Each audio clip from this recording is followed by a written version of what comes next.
What's up, guys? We're going to install this Fitcamx Dashcam, which is a direct fit OEM looking piece, onto this Toyota Supra.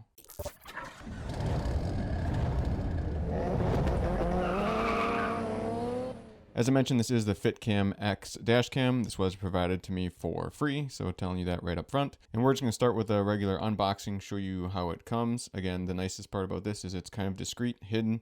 It just looks like it's a factory piece. Here's what they give you: the dashcam itself, a little jumper wiring harness, and some tools to help you install. Now, to actually install it, we're going to start on the passenger side of the car here, and we're just going to take a look at this OEM piece here, right where our rear view mirror is. And you can see right down the center here, this OEM piece is two separate pieces, of course, a left and a right, and in the center is where it will kind of pry apart.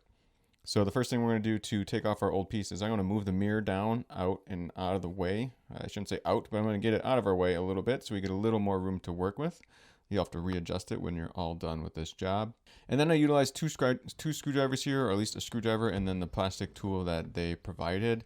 I just had to get up in there and pry it down a little bit, and then try to separate the pieces away from each other. So this will take a little bit of force. You should be able to get between the two pieces and, again, give it some force to snap them apart from each other. I kind of started more from the top and worked my way down. That seemed to work okay for me to split this apart. We're going to change the view and show you just a different view from the bottom side a little bit. You can see I'm still working it from the top. Sometimes you can give it, put that piece in and then give it a little twist. And eventually I use my fingers to just pull it apart here.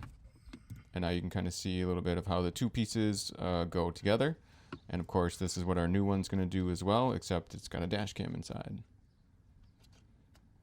So here is the jumper wire that they give us. So this is nice. So this way you just end up plugging this in and it provides power to your dash cam. So you don't have to do any wiring. And it's going to plug in to this spot right up here.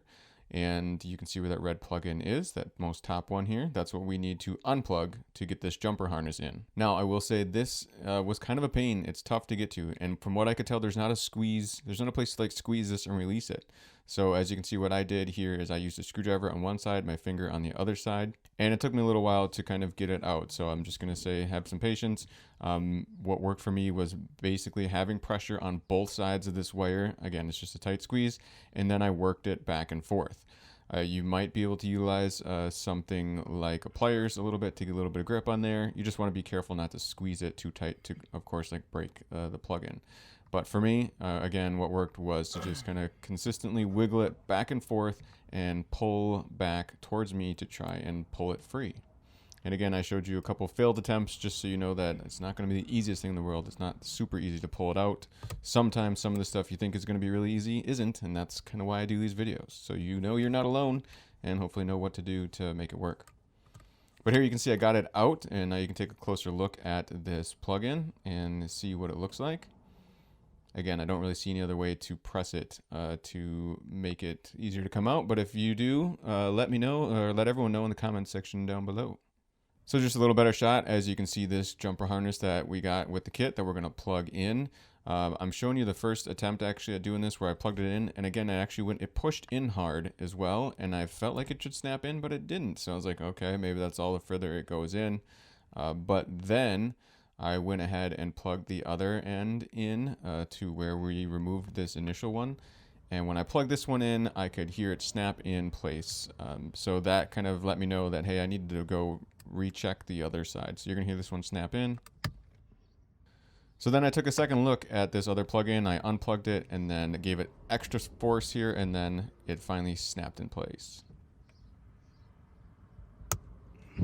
So make sure those are plugged in all the way. They just require a bit more force than you might expect. So there you go, just a shot of where it's plugged in. Again, it's kind of just a jumper harness to then give us power to our dash cam, which is right there. So here we go. Now we need to put these two parts of this together. I took off that protective cover right away, just while it was easier to get at, that little blue protective dot that covered up the end of the dash cam camera. Plug this one in right away. Should be able to push it in. Now we have power going to our dash cam. Now, similar to removing that wire and how I showed you me trying it a couple times, same thing with this. This doesn't actually just go in and snap super easy like you kind of want it to. So what I did is I actually held up the left side first in this case, and then I kind of tried to tuck those wires in. It's a little bit of a fight for the room in there. So you gotta tuck the wires in place so they won't hold you up from snapping these two pieces together. So again, just expect it to take a little bit of time. And honestly, if you don't mind a little bit of a gap where the two pieces come together on the top, that's probably actually gonna be just fine as long as you don't care about that, a little bit of a look of that. But of course, this is just my failed attempt. You can see that I tried to get it to go this time and it did not work quite right. So here we go again, just trying to find the right way to tuck those wires in place. Again, I wish I could give you exact directions on that, but it's a little bit tricky to do as far as telling you where exactly they should go. But there are pieces, or I should say there is protruding parts in each half of these that you need to watch for and make sure that the parts that stick out wouldn't actually like catch the wire when you squeeze these pieces together. But again, just showing you another one of my kind of failed attempts at this. Although I will say by the time I was done with this attempt, it was pretty much fine. It would have held, just fine, because once the bottom portion is kind of stuck together, that seemed to go better for me than the top. The top just kind of had that gap in there. So let's take a look, since we're still struggling with this a little bit, to look. So you can see these protruding parts I'm pointing out here. Again, make sure there's nothing in the way. Make sure there's no wires in the way of those when you're pushing it together. And then as I freeze frame here, I'm going to point out these two other spots where I reached out to the company specifically about these since I was having issues getting it together. And they were saying that potentially these two side pieces might be what's holding it from clamping kind of all together towards the top piece. So you could potentially cut those, or hopefully maybe by the time you guys got one of these, they revised this so it works better for you. I'm not really sure exactly what the issue is with this one, but hopefully, again, I make these videos so people can kind of crowdsource. So if you had the same issue, let me know, or if this one worked just fine for you and you had no issues, that'd be great to let everyone know that as well. But again, if you're having a lot of issues and you know it's not getting caught up on wires, you just may have to double check and see if any of these little sections of plastic are getting caught up, and you might have to trim them a little bit. So here we go again. This is my final attempt to get this in place. Again, I kind of held up the left side. I got the left side of it in place. And then I was working with the wires to try to find a good place to kind of tuck the wires in so they're up and out of the way. And then I lift up the right side of this, and you should be able to, of course, make sure it's lined up and then push it together. And again, in my case, the bottom part pushed together really easy. It was just a matter of getting that top part all the way to clamp. But as you can see, it looks pretty good here. There's just a little minor gap towards the top. And here's a view from the outside. Again, what's nice about this is it's pretty discreet. Looks just like it's an OEM piece, so that's nice. And a final shot of what it looks like from the inside. You can see the SD card slot on the side there, and power button and stuff on the other side. I will say another nice thing about this dash cam is it does come with an app. So if you want to transfer video files from your dash cam to your phone, you can do it through the app. Otherwise, you can, of course, just utilize that SD card that's there as well. Pop that out, pop it into your computer, whatever you want to do. I made a separate video that I'll actually link to in the video description as far as more setting up the app and using the app when I did this on my Honda Accord. So if you want to check out more about the app, you can watch that video.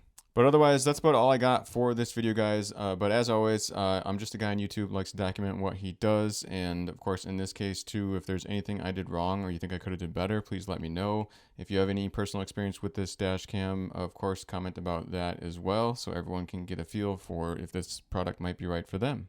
But as always, this is Paul from Boosted Film saying thanks so much for watching.